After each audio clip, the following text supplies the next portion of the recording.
So, hello students, Ronak Fatima this side, and welcome to Learn Chemistry. So, today we are going to discuss a very fascinating topic of class 11th chemistry, which is, you can see here, isomerism. तो कभी कभी क्या होता है कि हमें किसी किसी भी कॉन्सेप्ट का बहुत बेसिक हमें पता नहीं होता।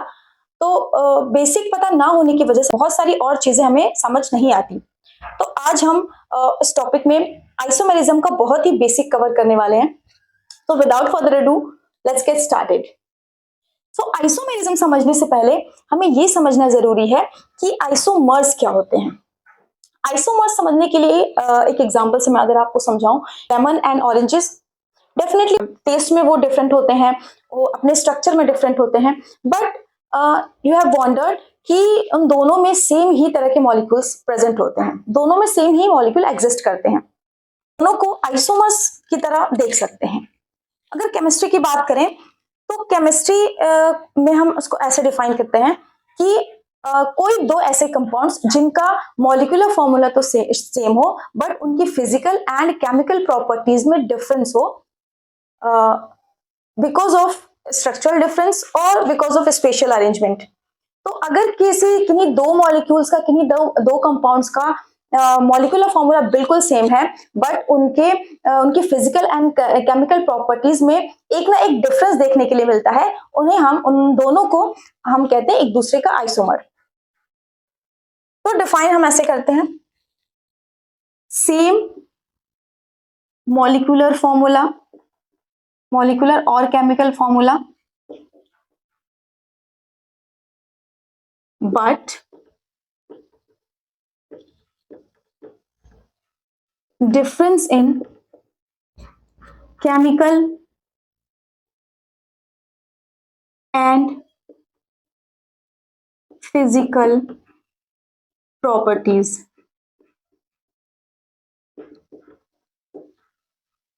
अब फिजिकल और केमिकल प्रॉपर्टीज में डिफरेंस क्यों होता है, ये समझने की बात है। बिकॉज जब भी हम इन आइसोमर्स को देखते हैं तो उन दोनों का फिजिकल और केमिकल प्रॉपर्टीज डिफरेंट होती है। उसकी वजह यह होती है कि उनके या तो स्ट्रक्चर में कुछ ना कुछ डिफरेंस होता है, या तो फिर उनके स्पेशल अरेंजमेंट में डिफरेंस होता है।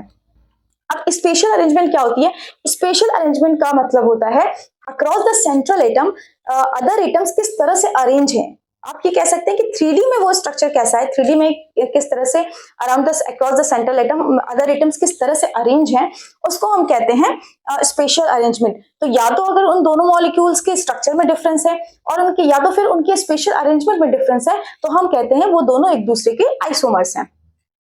Let's take an example so that आपको बहुत और अच्छे से समझ आ जाए कि आइसोमर्स क्या होते हैं।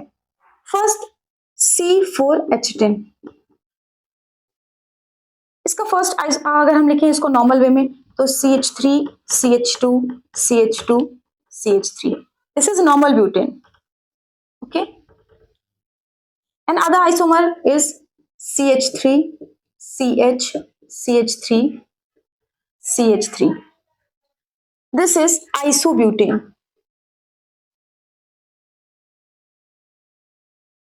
तो यू कैन सी हियर कि दोनों का जो मॉलिक्यूलर फॉर्मूला वो सेम है, C4H10। You can count here 1 2 3 4 4 carbon, 1 2 3 4 carbon, 3 2 5 5 2 7 and 3 10 3 3 6 3 9 and 1 10। तो दोनों का जो केमिकल फॉर्मूला वो सेम है C4H10, बट इनकी फिजिकल प्रॉपर्टीज में आपको डिफरेंस देखने के लिए मिलेगा।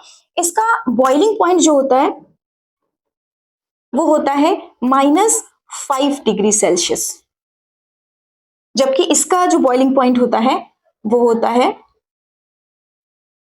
-11 डिग्री सेल्सियस। ऑब्वियसली ये बॉइलिंग पॉइंट में डिफरेंस आता है इसके सरफेस एरिया की वजह से, क्योंकि यहाँ पे 3 ही कार्बन की चेन है, तो यहाँ पे जो होता है वो सरफेस एरिया कम हो जाता है। सरफेस एरिया जब भी किसी कंपाउंड का कम होता है तो उसका बॉइलिंग या मेल्टिंग पॉइंट अपने आप डिक्रीज हो जाता है। इसलिए कि दोनों के केमिकल फॉर्मूले बिल्कुल ही सेम है, तो ये दोनों आपस में एक दूसरे के आइसोमर्स हुए। Let's take another example which is ethanol, CH3 CH2OH and CH3O methoxymethane कह सकते हैं इसको, ईथर है ये, ठीक है। तो इस इन दोनों का जो आप केमिकल फॉर्मूला देखेंगे तो क्या है, 1 2 carbon, 3 2 5 and H 1 hydrogen 6 and O। तो इसका जो दोनों का जो केमिकल फॉर्मूला है वो है C2H6O।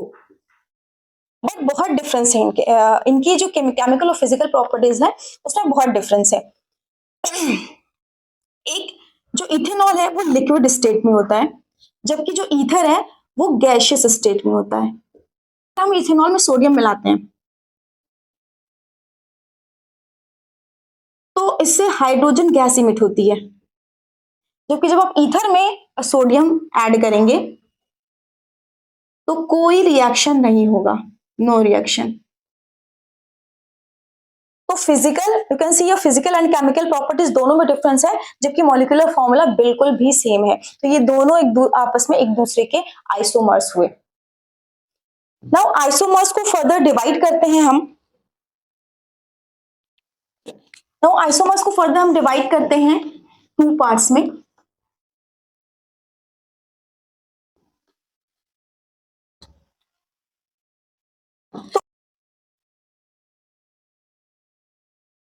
Structural isomerism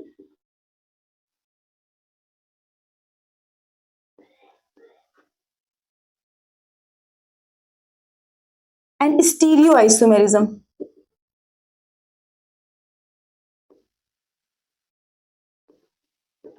structural isomerism, अगर किन्हीं दो कंपाउंड्स का मॉलिक्यूलर फॉर्मूला बिल्कुल सेम हो बट स्ट्रक्चर में अगर डिफरेंस है तो वो स्ट्रक्चरल आइसोमेरिज्म शो करते हैं। स्टीरियो आइसोमेरिज्म क्या होती है, अगर किन्हीं दो कंपाउंड्स का मॉलिक्यूलर फॉर्मूला सेम हो but across the central atom उनकी अदर एटम्स की अरेंजमेंट डिफरेंस हो, जिसको हम स्पेशल अरेंजमेंट कहते हैं। अगर स्पेशल अरेंजमेंट में डिफरेंस है किन्हीं दो कंपाउंड्स का तो उसको हम कहते हैं स्टीरियो आइसोमर्स, एंड वो जो फेनोमेना शो करते हैं उसको कहते हैं हम स्टीरियो आइसोमेरिज्म। स्ट्रक्चरल आइसोमेरिज्म को फर्दर हम डिवाइड करते हैं 5 पार्ट्स में। First, chain isomerism.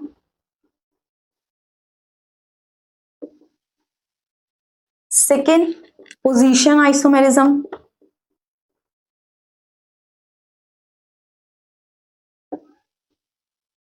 Third, functional isomerism.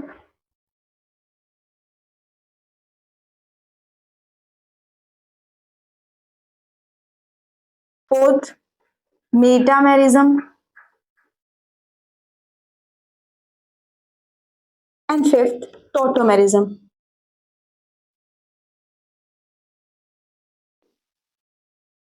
And stereo isomerism को हम फर्दर 2 पार्ट्स में डिवाइड करते हैं।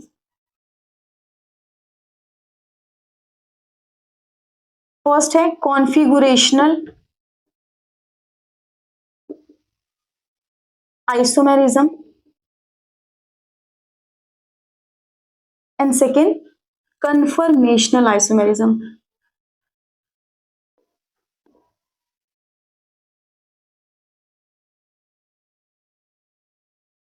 कॉन्फिगरेशनल आइसोमेरिज्म को हम फर्दर डिवाइड करते हैं 2 पार्ट्स में। ज्योमेट्रिकल आइसोमेरिज्म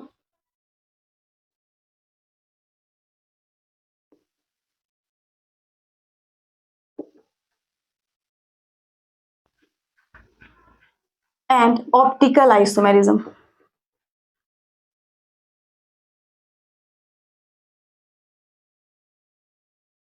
स्ट्रक्चरल आइसोमेरिज्म के 5 पार्ट्स होते हैं। we will discuss all the structural isomerism one by one. First, chain isomerism.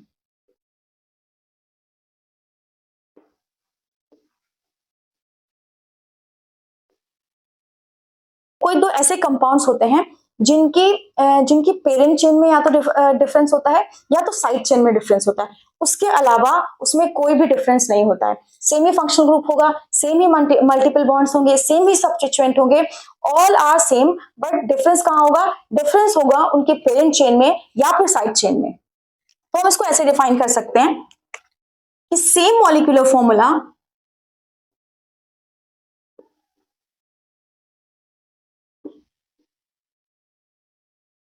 but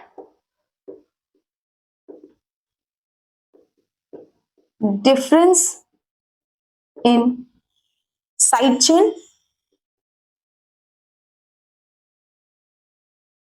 or parent chain.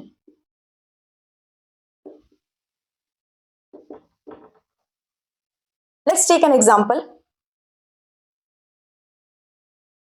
C4H10. This is butane. C4H10. मैं आपको बता दूं कि फर्स्ट 3 मेंबर्स जो होते हैं वो एल्केन फैमिली के, वो आइसोमेरिज्म शो नहीं करते, चेन आइसोमेरिज्म शो नहीं करते। व्हाई? क्योंकि कोई और स्ट्रक्चर उसमें पॉसिबल नहीं होता है। अगर हम मेथिन फर्स्ट मेंबर की बात करें CH4, तो इसमें कोई और अरेंजमेंट पॉसिबल नहीं है, एक ही कार्बन है, तो आप इसको और किस तरह से अरेंज करेंगे। सेकेंड मेंबर होता है C2H6, इसमें भी कोई और अरेंजमेंट पॉसिबल नहीं है। और सेम ही C3H8 में भी, प्रोपेन में भी, इन तीनों एल्केन के जो मेंबर्स होते हैं वो तीनों चेन आइसोमेरिज्म शो नहीं करते, बिकॉज इनमें कोई और चेन आइसोमेरिज्म एक्चुअल में स्ट्रक्चरल आइसोमेरिज्म का पार्ट है। तो अगर स्ट्रक्चर में डिफरेंस नहीं होगा तो वो स्ट्रक्चरल आइसोमेरिज्म शो ही नहीं करेंगे। तो इस वजह से इन तीनों को जिस भी तरह से आप अरेंज करेंगे उसमें स्ट्रक्चर उसमें आप देखेंगे कि स्ट्रक्चर में कोई भी डिफरेंस नहीं आएगा। तो फर्स्ट जो एल्केन का जो मेंबर जो चेन आइसोमेरिज्म शो करता है दैट इज C4H10 ब्यूटेन। तो ब्यूटेन को हम कैसे बना सकते हैं? एक नॉर्मल हम ब्यूटेन बना सकते हैं CH3 CH2 CH2 CH3, this is normal butane. And second हम इसको बना सकते हैं, अगर इस हम कार्बन को लाके यहाँ पे ब्रांचिंग कर दें तो पेरेंट चेन चेंज हो जाएगी। What is the definition? Definition is same molecular formula but difference in side chain और पेरेंट चेन। तो अगर हम इस कार्बन को उठा के यहाँ पे ब्रांचिंग कर दें तो पेरेंट चेन में डिफरेंस आ जाएगा। यहाँ पे आपको पेरेंट चेन 4 कार्बन की दिख रही है, और अगर हम इसको ब्रांचिंग यहाँ पे लाके कर दें तो पेरेंट चेन आपकी 3 कार्बन की हो जाएगी। तो ये हुआ पहला स्ट्रक्चर। और दूसरा स्ट्रक्चर हम इसका बना सकते हैं CH3 CH CH3 CH3, this is isobutane. क्या कोई और स्ट्रक्चर पॉसिबल है? डेफिनेटली नहीं, कोई और स्ट्रक्चर इसका पॉसिबल नहीं है। तो C4H10 का सिर्फ 2 ही स्ट्रक्चर, इस मॉलिक्यूलर फॉर्मूला के 2 ही स्ट्रक्चर बन सकते हैं।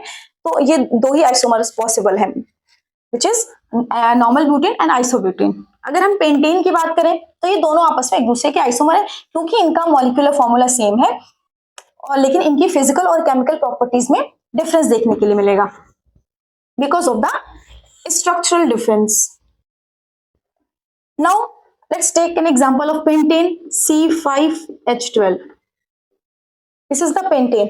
अब pentane को हम एक इस तरह से बना सकते हैं CH3 CH2 CH2 CH2 CH3, 1 2 3 4 5, ये हो गया नॉर्मल पेंटेन।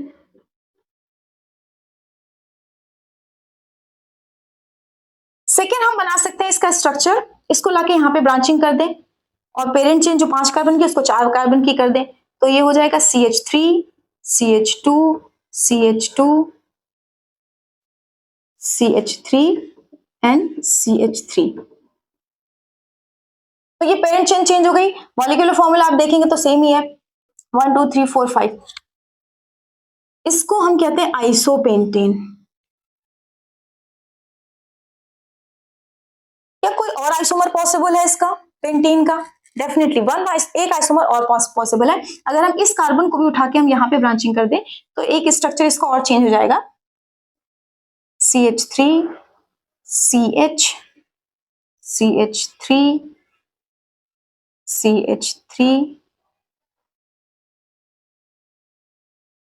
CH3। सो ये है, इसको हम कहते हैं neopentane.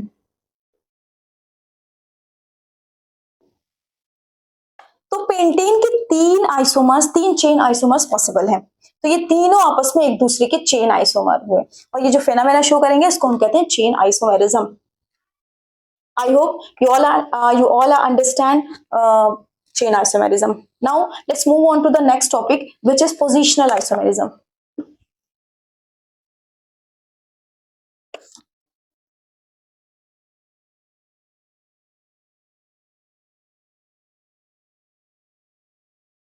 Position isomerism.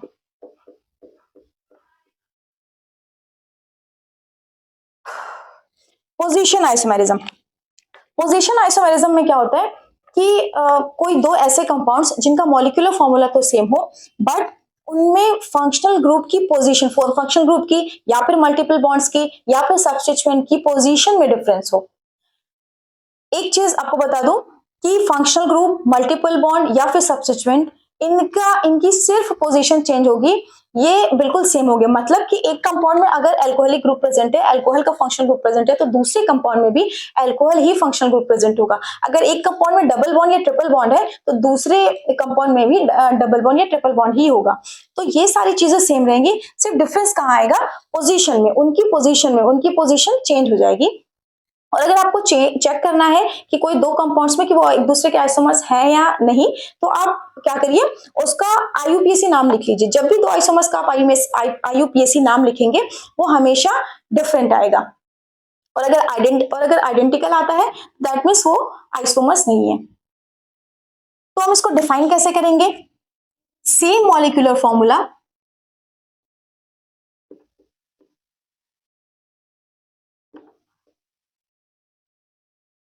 But difference in position of functional group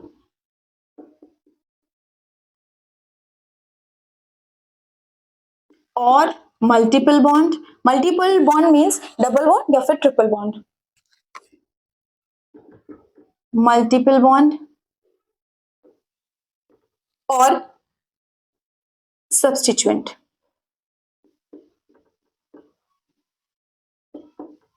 okay, so same molecular formula but difference in position of functional group or multiple bond or substituent are called position isomers, and the phenomena is called position isomerism. Let's take an example. First, one propanol, CH3, CH2, CH2OH. This is one propanol.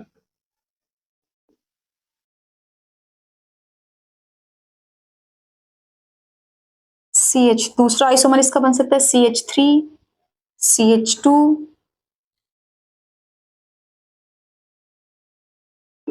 OH, CH3. This is 2-propanol.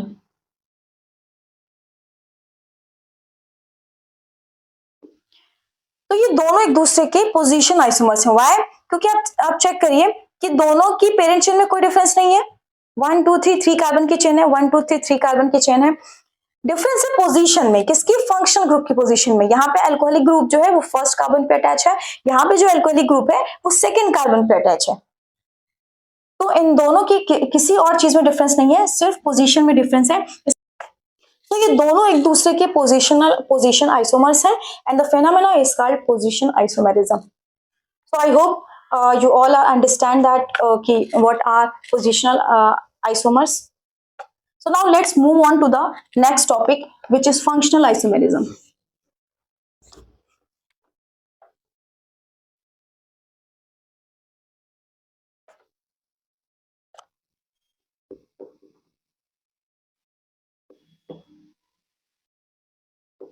Functional isomerism,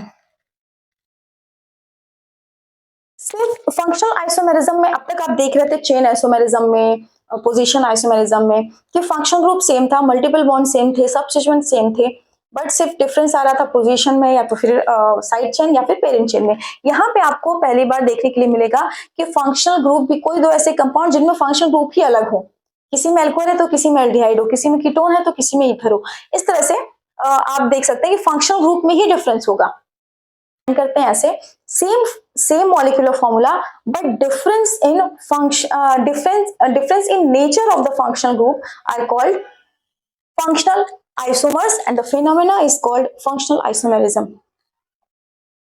So same molecular formula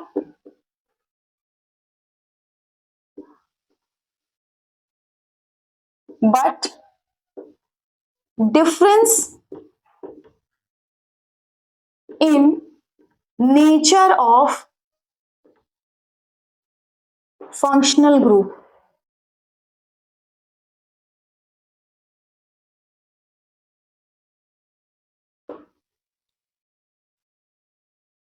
Let's take an example. First is ethanol, CH3 CH2OH, and second is CH3O methoxymethane CH3. This is ether and this is alcohol, ethanol. तो दोनों का chemical formula बिल्कुल same है, C2H6O. दोनों का molecular formula बिल्कुल same है, but आप देख सकते हैं, यू कैन सी हियर कि दोनों में जो फंक्शनल ग्रुप है वो डिफरेंट है. यहाँ पे आपको अल्कोहल फंक्शनल ग्रुप दिखने के लिए मिलेगा और यहाँ पे ईथर. तो ये दोनों आपस में एक दूसरे के फंक्शनल आइसोमर्स हुए और इस फिनोमेना को हम कहेंगे functional isomerism. Let's move on to the next topic which is metamerism.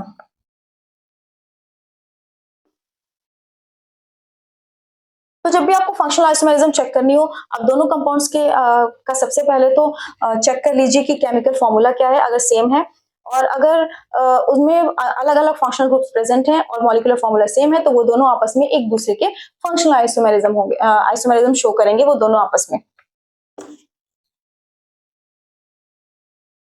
Now let's move on to the next topic which is metamerism.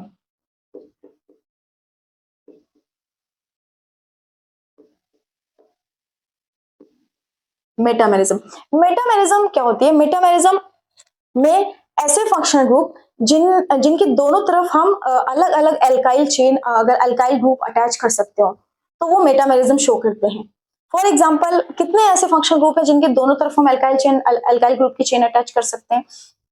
Ketone है एक हमारे पास, इसके यहाँ पे आप डिफरेंट एल्काइल चेन अटैच करें, यहाँ पे मिथाइल, यहाँ पे इथाइल अटैच कर सकते हैं.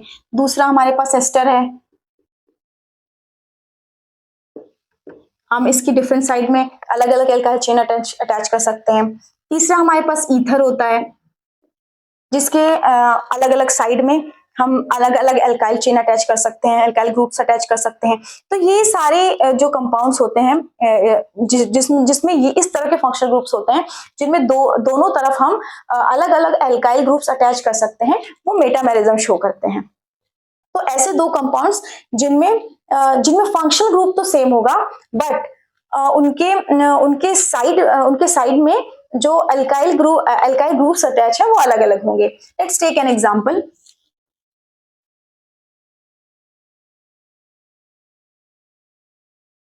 सो हम मेटामेरिज्म को कैसे डिफाइन कर सकते हैं? when different alkyl groups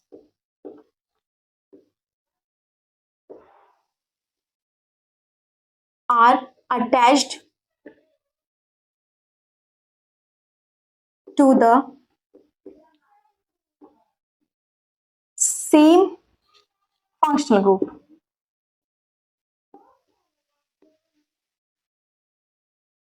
तो फंक्शनल ग्रुप किन्हीं दो कंपाउंड्स में अगर फंक्शनल ग्रुप सेम है, बट उनके साइड में अगर एल्काइल ग्रुप्स जो अटैच हैं वो अलग अलग हैं, तो वो मेटामेरिज्म शो करते हैं और आपस में एक दूसरे के मेटामर्स कहलाते हैं. Let's take an example.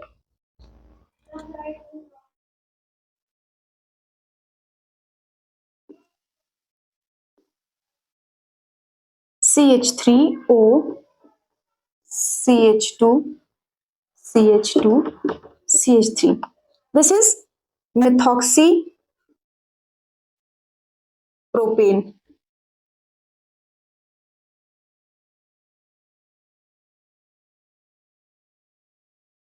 And second is CH3 CH2O CH2 CH3. This is ethoxyethane.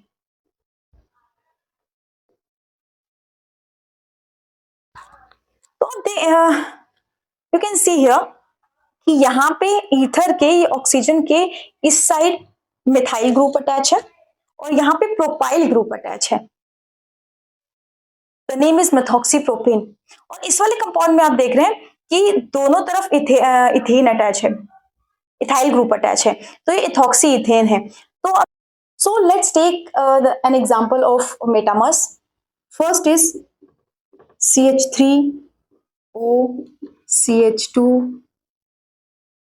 CH2, CH3, which is methoxypropane. And second compound is CH3, CH2O, CH2, CH3, which is ethoxyethane. आप देख सकते हैं इधर oxygen के एक side में सिर्फ methyl group है और दूसरे साइड में प्रोपाइल है, और दूसरे कंपाउंड में दोनों ही साइड इथाइल है. दैट मीन्स ये दोनों आपस में एक दूसरे के मेटामर्स हुए, and the phenomena is called metamerism. I hope you understand the phenomena of metamerism. Now let's move on to the next topic, which is tautomerism. Tautomerism एक बहुत ही broad topic है जो कि आपको क्लास 12th जब आप ketone, aldehyde and carboxylic acid वाला chapter पढ़ेंगे तो वहां पे काफी आपको हेल्प करेगा.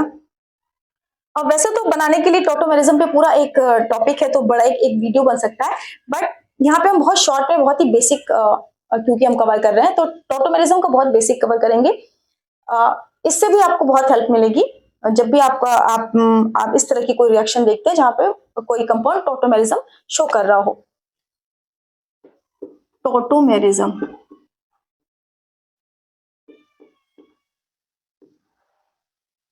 तो टॉटोमेरिज्म जो होती है वो एक स्पेशल टाइप की आइसोमेरिज्म होती है जो ऐसे कंपाउंड्स में जो मेनली आप देखते हैं कार्बोनिल कंपाउंड्स, जो भी कंपाउंड्स ऐसे होते हैं जिनमें कार्बोनिल कंपाउंड्स होते हैं, so mainly found in carbonyl compounds which has at least one alpha hydrogen. ऐसा कार्बोनिल कंपाउंड जिसमें एटलीस्ट एक अल्फा हाइड्रोजन है वहां पे आपको टॉटोमेरिज्म का फेनोमेना देखने के लिए मिलता है. तो अगर हम इसको डिफाइन कैसे करेंगे, it is a special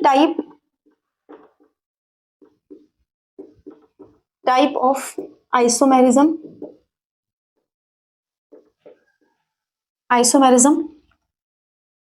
which is dynamic in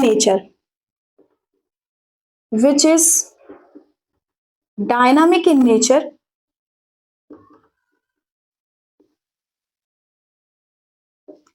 and mainly found in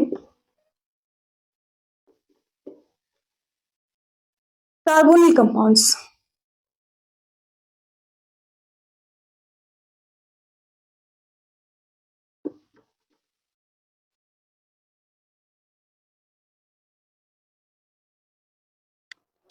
अब हम इसे डायनामिक क्यों कह रहे हैं, डायनामिक इन नेचर क्यों कह रहे हैं कि जब भी आप देखेंगे ना टॉटोमेरिज्म को तो कार्बोनिल कंपाउंड्स चाहे आप एल्डिहाइड ले लीजिए या फिर कीटोन ले लीजिए, आप देखेंगे एल्डिहाइड और कीटोन दोनों में ही ये ग्रुप प्रेजेंट होता है. जिसमें भी ये ग्रुप प्रेजेंट होता है ना वो कार्बोनिल कंपाउंड्स कहलाते हैं. तो कीटोन में ये ग्रुप प्रेजेंट होता है, आपने देखा होगा. और किस में प्रेजेंट होता है, एल्डिहाइड में प्रेजेंट होता है, एल्डिहाइड में प्रेजेंट होता है.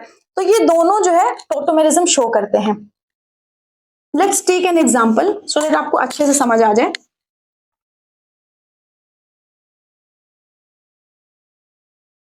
अगर हम कीटोन को लेते हैं CH3, इसकी जगह आप एल्डिहाइड भी ले सकते हैं CH3. तो इसमें आपको सबसे पहले तो चेक करना है कि इसमें कोई अल्फा हाइड्रोजन है या नहीं. अगर अल्फा हाइड्रोजन है तभी ये टॉटोमेरिज्म शो करेगा, अदरवाइज ये टॉटोमेरिज्म शो नहीं करेगा. क्यों? उसका रीजन है कि एक तरह की डायनामिक इन नेचर है. डायनामिक इन नेचर का मतलब अभी आपको समझ आ जाएगा. यहाँ पे अल्फा हाइड्रोजन कहते हैं किसको, पहले तो ये समझना जरूरी है. कोई भी ऐसा फंक्शनल ग्रुप जिसके साथ कोई कार्बन अटैच है, डायरेक्टली किसी फंक्शनल ग्रुप के साथ अगर कोई कार्बन अटैच है तो उसको हम कहते हैं अल्फा कार्बन. और उस अल्फा कार्बन के साथ जो हाइड्रोजन अटैच होते हैं उनको हम कहते हैं अल्फा हाइड्रोजन. जैसे यहाँ यू कैन सी हियर कि ये कीटोनिक कार्बोनिल ग्रुप है, इसके साइड में ये कीटोन जो फंक्शनल ग्रुप है उससे डायरेक्टली एक कार्बन अटैच है, तो ये जो हुआ वो अल्फा कार्बन हुआ. और इस अल्फा कार्बन के साथ ये जो 3 हाइड्रोजन अटैच है, ये तीनों हाइड्रोजन अल्फा हाइड्रोजन होंगे. वैसे ही इधर भी। तो अगर कह सकते हैं आप कि इस कंपाउंड में 6 अल्फा हाइड्रोजन है और 2 अल्फा कार्बन है, क्योंकि ये वाला कार्बन भी डायरेक्टली कार्बोनिल ग्रुप से अटैच है, तो ये भी अल्फा कार्बन हुआ और इसके साथ जो इसमें जो हाइड्रोजन अटैच है वो सारे अल्फा हाइड्रोजन कहलाते हैं। ठीक है, तो इसमें क्योंकि अल्फा हाइड्रोजन है तो टॉटोमेरिज्म ये शो करेगा। अब कैसे शो करेगा ये हम एक बार चेक करते हैं। इसको हम अलग अलग बना लेते हैं, ऐसे लिख लेते हैं इसको, एक हाइड्रोजन को ऐसे लिख लेते हैं। अब इसमें होता क्या है कि ये हाइड्रोजन अगर आप इसमें किसी भी मीडियम में आप इसको ले सकते हैं।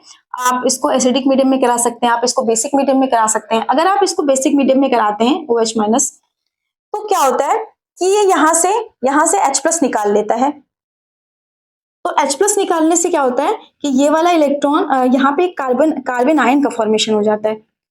ये क्या होता है, ये निकल जाता है OH माइनस के साथ,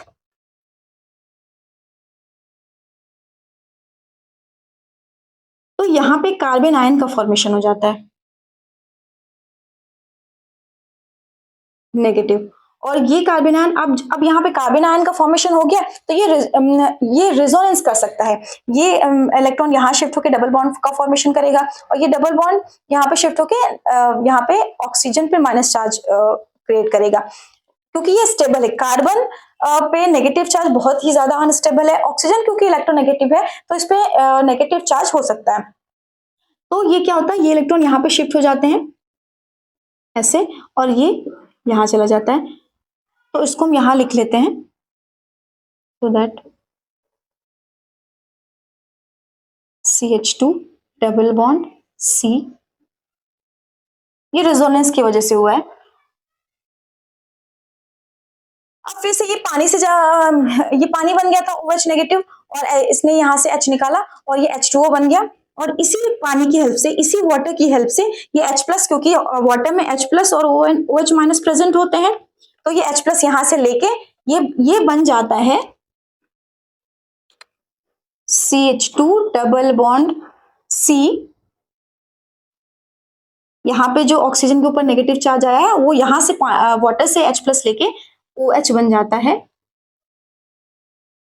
CH3। तो आप चेक करिए कि जब भी आप बेसिक मीडियम में या एसिडिक मीडियम में कीटोन को लेंगे या एल्डिहाइड को लेंगे, तो वो फौरन ही किसमें कन्वर्ट हो जाएगा, इनॉल फॉर्म में कन्वर्ट हो जाता है। इनॉल फॉर्म में कन्वर्ट, इनॉल इसको क्यों कहते हैं, क्योंकि यहाँ पे इन डबल बॉन्ड आपको देखने के लिए मिल रहा है और यहाँ पे अल्कोहल ग्रुप ऑल देखने के लिए मिल रहा है, इसलिए इसको इनॉल फॉर्म कहते हैं, इनॉल फॉर्म। तो ये अपने आप ही इनॉल फॉर्म में चेंज होता रहता है वहां पे।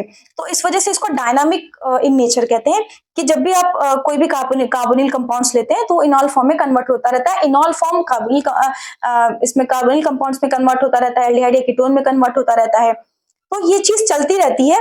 ये अलग चीज है कि कुछ इनॉल फॉर्म थोड़ा कम बनता है एज कंपेयर टू एल्डिहाइड या फिर कीटोन, क्योंकि ये ज्यादा स्टेबल होता है। ये वाला फॉर्म जो होता है एल्डिहाइड या कीटोन वाला जो फॉर्म होता है वो ज्यादा स्टेबल होता है as compare to enol form. तो ये थी आपकी टॉटोमेरिज्म, बहुत ही बेसिक कवर किया मैंने, और आई होप आपको ये वीडियो अच्छी लगी होगी।